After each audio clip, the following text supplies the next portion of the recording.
안녕하세요. 레인파트너스 이승재 변호사입니다. 네, 이수정 변호사입니다. 유명 게임들에는 사설 서버 또는 프리 서버라고 불리는 서버들이 운영되고 있는 것을 쉽게 볼 수 있습니다. 정식 게임사가 아닌 곳에서 우회적인 방법으로 게임을 접속할 수 있도록 하는 것인데요. 예, 이런 프리 서버를 이용해서 게임을 하는 유저들이 상당히 많이 있기 때문에 이것이 불법적이라는 점에 대해서 미처 경각심을 가지지 못한 분들도 많이 계실 텐데요. 그러나 이런 프리 서버를 운영하는 행위는 엄연히 법에 저촉되는 범죄 행위입니다. 게임 프리 서버 운영이 과연 어떤 법규에 저촉되고 또 그 처벌 수위는 어떠한지에 대해서 이번 영상에서 알아보도록 하겠습니다. 프리 서버를 운영하는 경우 법 개정 이후에는 게임산업진흥법 위반죄가 성립할 수 있는데요. 이 법률에서는 게임물 관련 사업자가 제공 또는 승인하지 않은 게임물을 배급하는 행위를 하여서는 아니 된다고 규정하고 있습니다. 만일 이러한 행위를 한 경우에는 5년 이하의 징역 또는 5천만 원 이하의 벌금에 처해질 수 있고, 관련해서 그 수익 역시 관련 법령에 의해서 모두 몰수 또는 추징될 수 있으니 각별히 유의할 필요가 있겠습니다.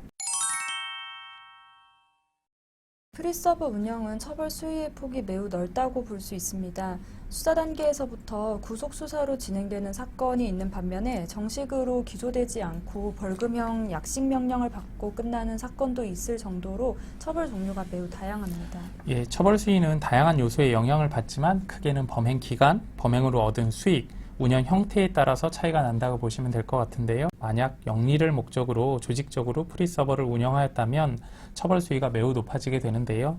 이런 곳에서는 수익이 수십억 원 이상으로 잡히기도 하기 때문입니다.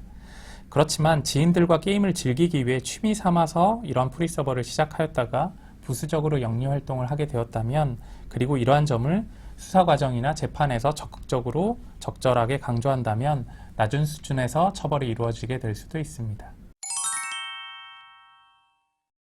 프리서버를 운영한 혐의에 대해서 경찰이 그냥 출석 요청만을 할 수도 있지만 먼저 압수수색 영장을 발부받아서 갑자기 집이나 사무실에 들이닥쳐서 서버 운영에 사용된 컴퓨터부터 압수하는 경우도 있습니다. 예, 이렇게 컴퓨터를 압수당하게 되면 처음 겪는 일이라 이런 모든 것들이 드러날 것이라고 생각하고 처음부터 있었던 일에 대해서 전부 진술하시는 분들도 있는데요.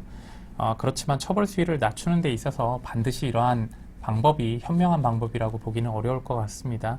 과연 어떻게 진술을 해야 되는지에 대해서는 형사 전문 변호사와 상담을 통해 조언을 얻은 다음에 다시 조사에 임하는 것이 좋을 것 같은데요. 변호인 동석하에 조사받는다고 하면 더욱 정리된 진술을 할 수 있을 겁니다. 네, 사설 서버 운영도 엄연한 범죄이고 게임 개발자에 피해를 주는 행위이므로 절대 여기에 가담하여서는 안 되겠습니다. 예, 영상 시청해 주셔서 감사드리고 궁금한 점 있으시다면 댓글 부탁드리겠습니다. 고맙습니다.